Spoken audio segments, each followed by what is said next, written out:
Title: Adoma's Wedding Day. The morning sun filtered gently through the raffia blinds in the small village of Neni, casting golden patterns on the walls. Today was Adoma's day, her traditional wedding, or Egbanko. The air was thick with the sweet scent of freshly plucked flowers, roasted yam, and palm wine.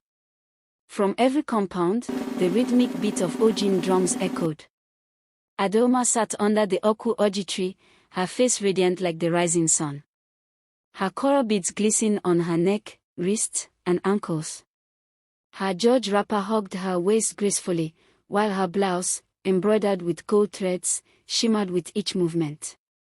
Her friends danced around her, teasing and laughing, but Adoma's heart was set on one man, Obinna. Obinna, tall and proud, stood with his kinsmen at the village square. Clad in a rich red ISI egu shirt and a matching red cap with a white feather, he looked every bit the lion his name implied. He held a staff, not just as a symbol of pride, but of readiness, to lead, to love, and to protect. The crowd roared as the bride's family led Adoma to the square, where the Ayami Igo ceremony was to take place. The elders sat under a canopy of palm fronds, kola nuts laid before them.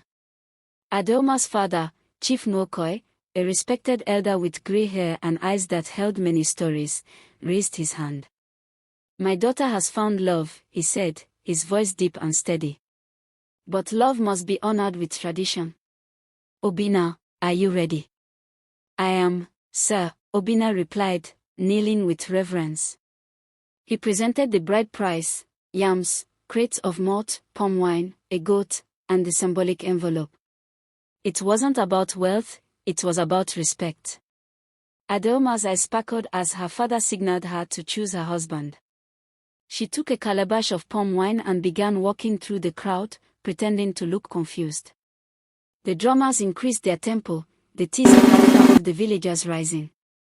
But when her eyes locked with Obinna's, there was no mistaking her choice. She knelt before him, handed him the wine, and whispered, "My lion." Obinna drank, lifting her to her feet. The crowd erupted in cheers. Women all related, young boys ran with joy, and the elders nodded in approval. Adoma was now his wife, not just by law, but by love and by culture.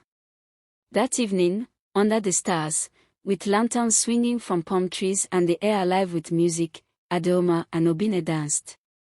She leaned into him, his arms strong around her. It was more than a wedding. It was a celebration of unity, of tradition, and of a love that began in a small village but would carry them far.